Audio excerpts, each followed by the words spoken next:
Nay? Bakit ka po nandito? Gulat na tanong ni Nika, saka inalalayan pa upo sa sofa ang ina niyang si Helen. Hindi ka po nagsabi na uuwi ka pala ngayon dito. Biglaan lang ang pag-uwi ko, anak. Masama ang pakiramdam ko at nakapagpaalam na ako sa boss ko na uuwi muna ako dito sa probinsya para makapagpahinga. Nasabi ko na rin sa kanila na ikaw muna ang pansamantalang papalit sa akin. Ayos lang ba yun sa'yo? Oo naman po, Nay. Matagal ko na rin pong gustong lumuwas ng Maynila at makilala ang mga amo mo. At isa pa, wala na po akong trabaho ngayon dahil nagsara na ang karinderyang pinapasukan ko. Pagsang-ayon ni Nika, saka inabutan ng tubig si Helen. Bukas na bukas din po, magpapacheck up kayo, Nay. Sasamahan ko po kayo. Salamat, Nika. Pasensya ka na kung kailangan mong lumuwas doon. Kapag kasi hindi ka pumalit sa akin ay baka maghanap si na ma'am at sir ng ibang papalit sa akin. Baka mawalan pa ako ng trabaho at hindi na makakabalik sa mansyon nila. Naiintindihan ko po, Nay. Pero matanong ko lang po, mababait po ba yung amo ninyo? Base naman po sa kwento mo, hindi naman sila madamot. Pero hindi mo po nabanggit sa akin kung mabait ba sila o hindi. Pag-uusisa ni Nika. Nako, ubod ng bait si Ma'am Dali at si Sir Goryo. Mabait ang mag-asawang San Diego. Yung anak po nila, di ba po may anak sila? Nako, yun lang ang po problemahin mo. Ubod ng sungit ang anak nilang si Chris. Nasawi kasi yun sa pag-ibig, kaya naging bugnutin at masungit. Hiniwalayan ang girlfriend niya at ipinagpalit sa iba. Ikakasal na sana sila nung nangyari yon. Pagkakwento pa ni Helen. Iba talaga nagagawa ng pag-ibig no, Nay. Kaya ayokong ma-in love eh. Sabi nga nila, kayang baguhin ng pag-ibig ang isang tao sa masama o mabuti mang paraan. Sa Ingles, love can change a person. Pak, English yun na ya. Sabi ni Nika at hinawi ang buhok. Bigla siyang kinurot ni Helen. Para sa naman po yung kurot na yun, Nay? Nakasimangot niyang tanong. Ilang taon ka na pero wala ka pa rin na ipapakilalang nobyo sa akin. Dapat sa edad mong yan, may nobyo ka na. Ni crush ay wala kang nababanggit sa akin. Malakas na tumawa si Nika. Nay, sakit lang po sa ulo ang mga lalaki. At saka magastos magkaroon ng love life. Kailangan niyo pang gumastos para sa date ninyo, sa monthsary at sa anniversary. Hindi naman kita pinipilit kung talagang ayaw mo pa. Pero isa lang ang masasabi ko sa Nika. Napakasarap umibig. Para kang nakalutang sa alapaap. Isa lang ang masasabi pero napakarami ng sinabi mo, Nay. Pabirong hirit ni Nika kaya nabatukan siya ng ginang. Makalipas ang ilang araw, nakahanda na si Nika para sa pagluwas niya sa Maynila. May dala siyang mga bayong kung saan nakalagay ang kanyang mga gamit. Inihatid siya ni Helen sa terminal ng bus. Mag-iingat ka doon, Nika. Huwag kang magiging pasaway sa mga San Diego. Lalo na kay Chris, kasi mahirap na kapag nagalit yun sa'yo. Bilin pa ni Helen. Tatandaan ko po yung bilin mo, Nay. O siya, sumakay ka na sa bus, baka maiwan ka pa. Niyakap ni Nika si Helen. Paalam po, Nay. Mag-iingat ka rin po dito at saka sagutin mo po palagi ang tawag ko, ha? Sumakay na si Nika sa bus. May nakatabi siyang matandang babae. Puro uban ang buhok nito. Nakangiti ito sa kanya kaya napakunot ang noo niya. Napasinghap siya nang biglang hinawakan nito ang kanyang palad. Magbabago ang iyong kapalaran. Sa pagpunta mo sa malayong lugar, matatagpuan mo ng lalaking nakatadhana para sa'yo. Saad ng matanda, saka siya kinindat nito. Ano pong ibig niyong sabihin? Nagtatakang tanong ni Nika. Ngumiti lang ang matandang babae at bigla na lang itong nakatulog at humilik na. Hindi na rin ito kinulit pa ni Nika. Nang makarating na siya sa address na ibinigay ng kanyang nanay na si Helen, napanganga siya habang nakatitig sa napakalaking mansyon. Napakalaki rin ang gate nito. Marami rin siyang nakikitang sasakyan sa loob. May biglang bumusina. Paglingon niya ay muntik na siyang masagasaan ng isang sasakyan.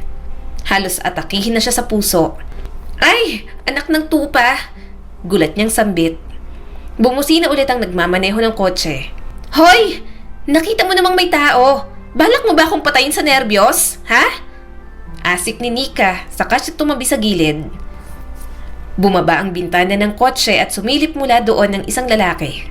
Sunod-sunod na napalanok si Nika nang masilayan ang napakagwapong binata. Para itong artista, Napakakinis pa ng mukha at napakaganda ng mata nito.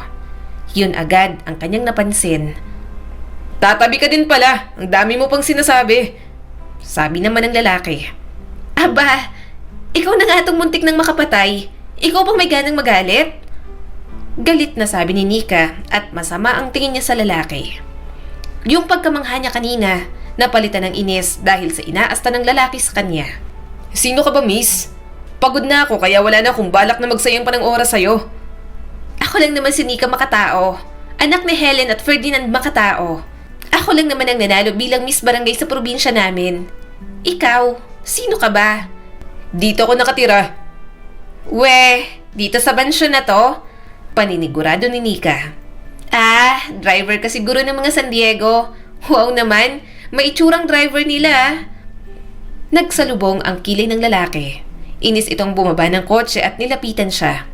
Napaatras naman si Nika. Mukha ba akong driver? Mukha kang future asawa ko. Anong sagot bang gusto mong marinig? Ikaw ba yung bagong kasambahay? Ikaw ba yung anak ni Manang Helen? Usisa ng lalaki. Oo, ako nga yun. Driver ka lang dito pero kilala mo na ako agad. Ako nga pala si Nika. Naglahad siya ng kamay. Tinitigan naman ng lalaki ang kamay niya. Pwes, ako magiging boss mo. Saad nito, nalaglag ang panga ni Nika. Ikaw si Sir Goryo? Ang sabi ni nanay matanda ka at maraming wrinkles. Parang hindi naman. Ang gwapo mo pa oh. Baby face pa. Sumama lalo ang tingin ng lalaki sa kanya. Charot lang po. Ikaw po ba si Sir Chris? Nice meeting you po, sir. Bawi ni Nika at nginitian ito. Hindi umimik si Chris at tinalikuran na lang siya. Maya-maya'y pinapasok na rin si Nika ng guard. Manghang-mangha siya habang naglalakad sa napakalawak na bakuran ng mga San Diego. Marami kasing nakatanim na bulaklak. Kumuha pa siya ng mga litrato at ipinadala sa kanyang ina. Iginiya siya ng isang maid papasok ng mansyon. Halos magningning ang mga mata niya nang makita ang loob ng bahay. Napakaganda nito at halos lahat ng bagay ay ginto ang kulay. Pati hagdan ay kulay ginto na rin. Wow! Puno ng pagkamangha niyang sambit. Ikaw na ba si Nika? Tanong ng isang ginang at lumapit ito sa kanya. Namangha si Nika sa kagandahan nito. Ako nga po yon, magandang araw po. Ikaw po ba si Ma'am Dolly? Tumango naman ang ginang. Nabanggit sa akin ni Helen na ikaw muna ang hahalili sa kanya. May alam ka naman sa mga gawaing bahay ano? Opo ma'am, mas una ko pong natutunan ang mga gawaing bahay kesa sa math. Marunong po ako maglaba, maghugas, magwalis, maglinis, magpunas at magluto. Marunong din po ako sa gardening at saka mahusay din po akong mamalengke. Pagmamayabang paninika. Mabuti naman. Nakakatuwa ka, Nika. Napakamasayahin mo. Napakaganang aura mo. Gusto ko ang maid na kagaya mo. Komento pa ni Madam Dolly. Ma, nalinisan na ba yung swimming pool? Magsiswimming sana ako. Sabat naman ni Chris. Nahihiyang binalingan ito ni Nika. Kaagad siyang napaiwas ng tingin nang makitang topless ang lalaki. Litaw na litaw tuloy ang abs nito. Pinamulahan ng pisngi si Nika. Ilang abs na ng lalaki ang nakita niya. Pero sa abs ni Chris siya pinakanamangha at sa lahat din ng katawan na nakita niya, si Chris ang may pinakamalinis na pusod. Madalas kasi tumatambay sa basketball court si Nika. Halos nakahubad ang mga basketball players doon, kaya nakikita niya ang mga abs nito. At nakikita niya rin kung gaano kadumi ang pusod ng karamihan doon. Lord, patawarin mo po ako. Hindi ko naman po siya minamanyak. Bakit ba kasi nakahubad siya dyan? Hindi ko naman po kasalanan na nakita ko yung katawan niya. In fairness po, masarap. Ay, mali. Sorry Lord. Ibang-ibang sarap po yung tinutukoy ko. Hindi yung abs niya. Masarap yung kare-kare na inulam namin ni nanay kanina, Lord. Uulitin ko lang po. Hindi po abs ni Sir Chris ang tinutukoy ko. Saad ni Nika sa kanyang isipan habang nakatingala siya sa chandelier. Paano ka nakapasok dito? Asar na tanong ni Chris. Sa gate po. Sagot naman ni Nika. Lumabas ka. Bakit ba ako lalabas? Umalis ka na dito sa mansyon. Ayoko sa'yo. Sir, bakit mo naman po ako paaalisin? Sobrang hirap po ng pinagdaanan ko para lang makarating dito. Tumawid pa po ako ng 3 ilog, bumaba ng bundok, dumaan sa hanging bridge. Tumawid ka pa ng 3 ilog para lang makarating dito? Gulat na tanong ni Chris. Humagalpak ng tawa si Nika. Joke lang yun, sir. Nagbas lang po ako papunta dito. Napairap naman ang binata. Magkakilala na kayo? Usisa naman ang ginang habang palipat-lipat ang tingin sa kanilang dalawa. Siya yung babaeng sumira ng araw ko, ma. Tugon ni Chris at naglakad na paalis. Malalim na napabuntong hininga si Nika. Iginiya si Nika ng isang maid papunta sa maid's quarter. Tama nga si nanay. Ubod pala talaga ng sungit ang uniko iho ng mag-asawang San Diego. Kung anong ikinabait ni Ma'am Dolly, siya namang ikinasama ng ugali ng anak nila. Muntik na akong mapatay nun Tapos, hindi mo lang siya nag-sorry. Siya pa tong galit. Reklamo ni Nika sa kanyang isipan. Binalingan niya ang maid na kasama niya. Ate, ako nga po pala si Nika. Pagpapakilala niya rito. Ako naman si Petra. Manang Petra na lang ang itawag mo sa akin. Saad ng kasambahay na si Manang Petra. May itatanong po sana ako. Palagi po ba talagang masungit si Sir Chris? Aba, oo. Mag-iisang taon na siyang ganyan. Broken-hearted kasi yan. Iniwan siya ng babaeng pakakasalan niya na sana.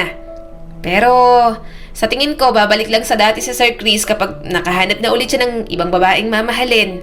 Yung babaeng hindi na ulit siya iiwan. Hindi siya makakahanap ng ganun kung masamang ugali niya. Sagot ni Nika, saka siya napangiwi. Natawa naman si Manang Petra. Inayos muna ni Nika ang kanyang mga gamit sa magiging kwarto niya. Malaki ang mansyon at maraming kwarto. Dahil may sariling kwarto na ang nanay niyang si Helen roon, doon na muna siya tutuloy pansamantala. Ang sosyal naman pala ng tulugan ng mga kasambahay dito. Komento ni Nika at ibinagsak ang sarili sa kama niya. Napahagikik siya dahil sa lambot noon. Ilang sandali pa, bigla siyang may naalala. Bumangon siya at kinuha ang cellphone, saka nag-text sa kanyang ina na nakarating na siya sa mansyon. Tinawagan niya rin ito at ikinuwento niya rin ang tungkol sa unang pagkikita nila ni Chris. Nasermonan tuloy siya ni Helen. Unang araw mo pa lang pero napikon na agad si Chris sa'yo. Baka bigla kang tanggalin dyan. Sermon pa ni Helen. Napanguso naman si Nika. Kung kaharap niya lang ngayon ang kanyang ina, baka napitik na nito ang nguso niya. Umayos ka, Nika. Tandaan mo yung bilin ko. Apo, Nay. Saka wala naman po akong ginagawang masama kay Sir Chris. Siya lang naman po itong bigla-bigla na lang nagsusungit. Habaan mo ang pasensya mo pagdating sa kanya. Kung maaari, bawasan mo rin ang pagiging madaldal mo kasi ayaw ni Sir Chris ng maingay. Dagdag paalala pa ni Helen. Hindi naman po ako madaldal. Slight lang. Depensa pa ni Nika. Kaya binabaan na siya ng tawag ni Helen. Nagsimula na sa pagtatrabaho si Nika. Malaki ang mansyon at marami silang kasambahay kaya madali lang nilang natatapos ang mga trabaho. Marunong magluto si Nika kaya siya ang katulong ni Manang Petra sa kusina. Salita naman sila ng ibang kasambahay sa paglalaba, paglilinis ng bahay, at tuwing linggo, siya ang nakatoka sa paglalaba kasama ang isa pang kasambahay. Magandang umaga po, Sir Chris. Nakahanda na pong agahan ninyo. Umalis nga po pala si Ma'am Dolly at Sir Goryo. Bati niya at ipinaghila ng upuan ang kanyang amo. Hindi siya pinansin ni Chris. Umupo na lang ito at nagsimula ng kumain. Sir, kaagad na tinakpan ni Nika ang bibig niya. May gusto sana siyang sabihin, kaso naalala niya ang sinabi ng kanyang ina na huwag siyang maging madaldal masyado. What do you want to say? Sabihin mo na. Sabi ni Chris. Napakamot si Nika sa kanyang ulo. Ano kasi sir, hindi ka nagdasal bago kumain. Hindi ka po nakapagpasalamat kay Lord or kahit nag-sign of the cross ka man lang sana para at least alam ni Lord na thankful ka na may nakakain ka pa rin hanggang ngayon. Ang turo po kasi sa akin ni nanay, magdasal palagi bago kumain. Kahit sa pagtulog. Tinaliman siya ni Chris ng tingin. Sorry sir, ang daldal ko po. Umalis ka na lang sa harapan ko. Utos ng kanyang amo. Tumango si Nika at nagmamadaling umalis sa harapan ni Chris. Ubod ng kulit at daldal si Nika. Kaya sa lahat ng kasambahay, siya ang pinakasinusungitan ni Chris. Sinusubukan naman ni Nika na huwag maging madaldal pero hindi niya talaga mapigilan ang sarili niyang magsalita ng kung ano-ano. Daig niya pa ang isang manok na putak ng putak. Habang naglilinis si Nika, biglang dumaan si Chris. Nagulat siya nang bigla na lang itong sumigaw. Sir, okay ka lang ba? Ano pong nangyari? Bakit ka sumisigaw? Taranta niyang tanong. Itinuro ni Chris ang pader kung saan may nakadikit doon na butiki. Palihim na natawa si Nika. Butiki lang pala. Akala ko naman kung ano. Kunin mo yan, Nika. Ilayo mo sa akin yan. Paalisin mo yan sa bahay ko. Walang kahirap-hirap na dinampot ni Nika ang butiki. Maraming butiki sa bahay nila, kaya hindi na siya natatakot sa mga ito. Kahit nga sa ipis o gagamba, hindi rin siya natatakot. Itapon mo na yan. Utos na naman ni Chris. Tumango si Nika at bigla na lang itinapon ang butiki. Kaso lumipad yon sa direksyon ni Chris. Muling napasigaw ng malakas ang binata.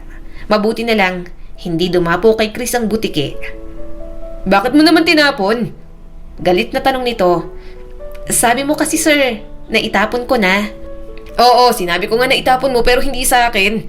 Itapon mo sa malayo. Ginawa mo namang literal yung sinabi ko. Sinira mo na naman ang umaga ko, Nika. Kailan ba babalik si Manang Helen? Sumasakit ang buong pagkatao ko ng dahil sa'yo. Sermon pa ni Chris. Napakamot na lang si Nika sa kanyang ulo. Isang araw, habang nagdidilig ng halaman si Nika, lumapit ang binata sa kanya. Nagulat siya nang makita ito, kaya aksidente niyang nawisikan ng tubig mula sa hose si Chris. Nagmukha na tuloy itong basang sisiw.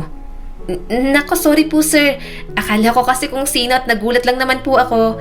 Pasensya na po talaga sir. Kabibihis ko lang.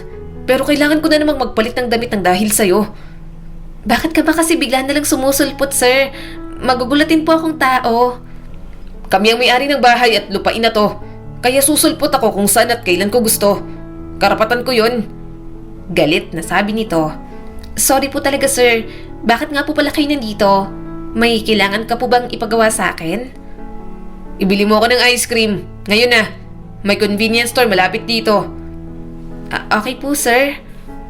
Akmang aalis na sana si Nika pero may bigla siyang naalala. Kinalabit niya si Chris. Sir, may nakalimutan ka po. Ano na namang nakalimutan ko? Yung pera po na ipambibili ko ng ice cream. May atraso ka sa akin, di ba?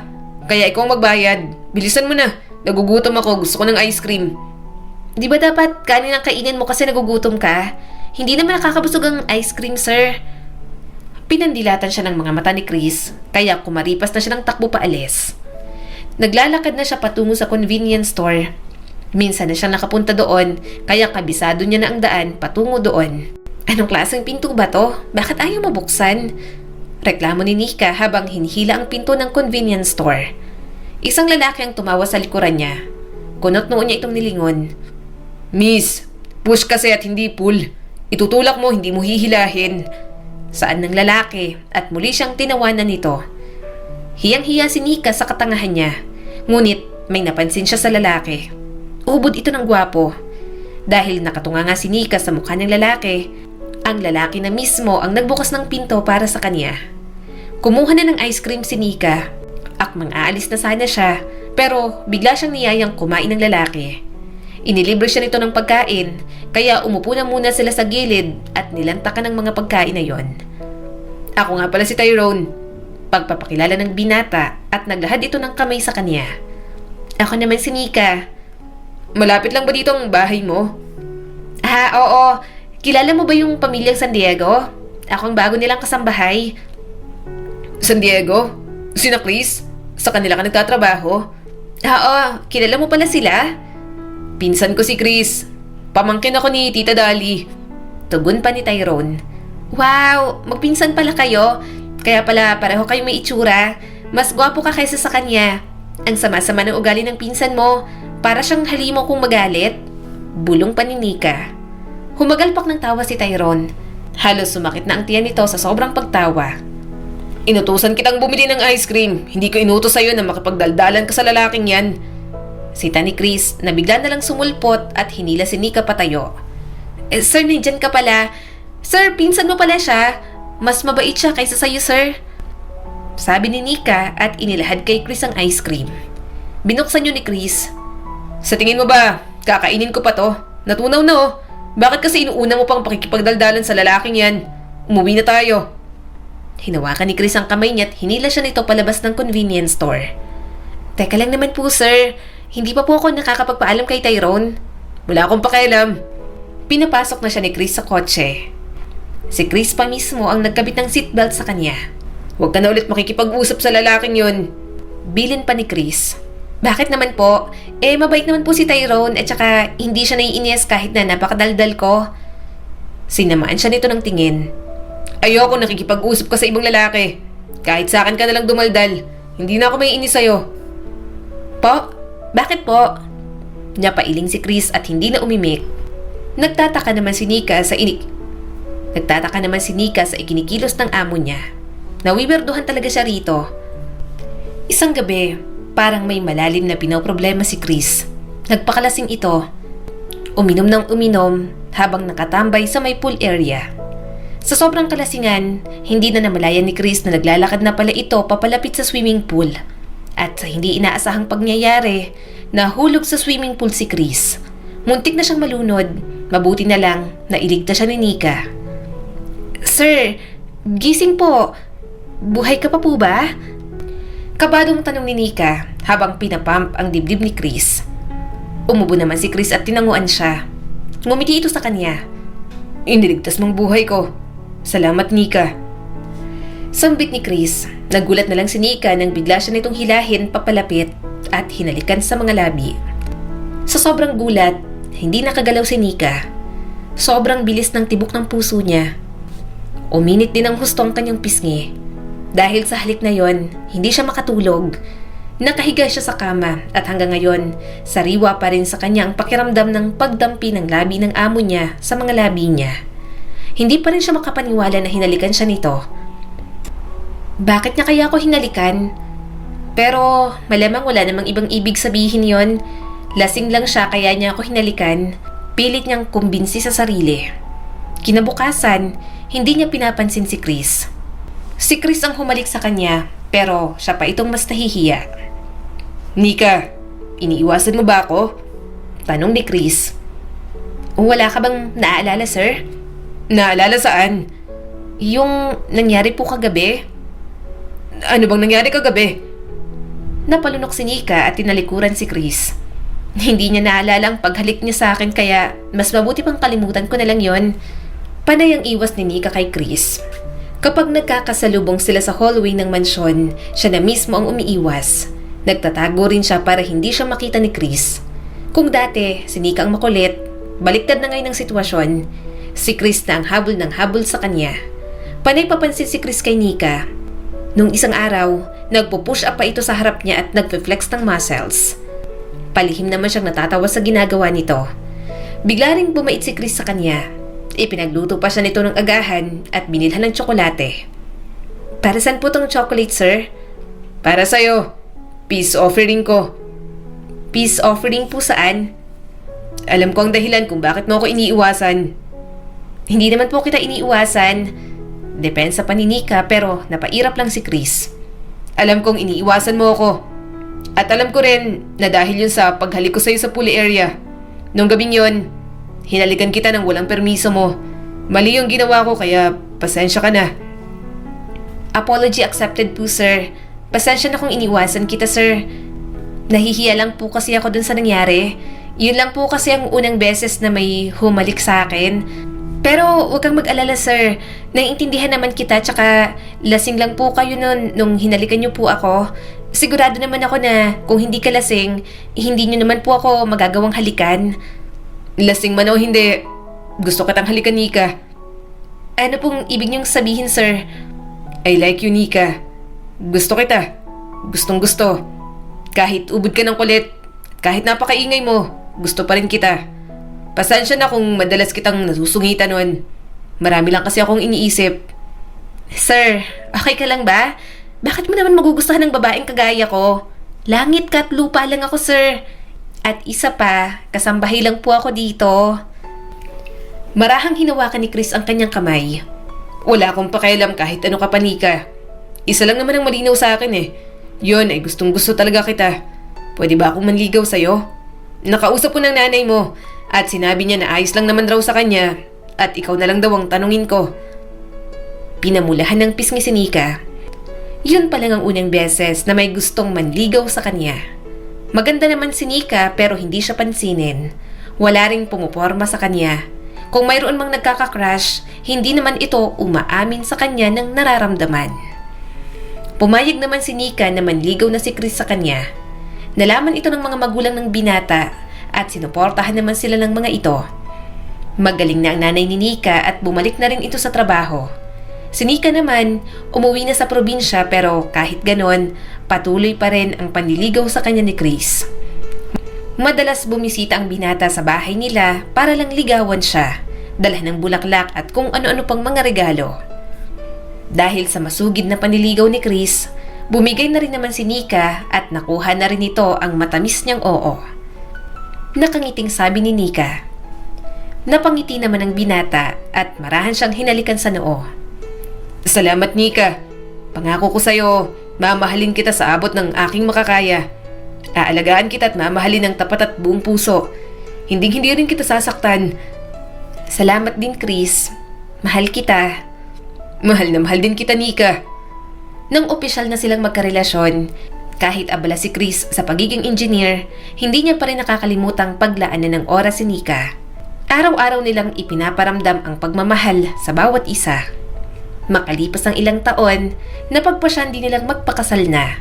Nagpatayo ng bahay si Chris at doon na sila tumira. Nabiyayaan na rin sila ng 3 pang mga supling.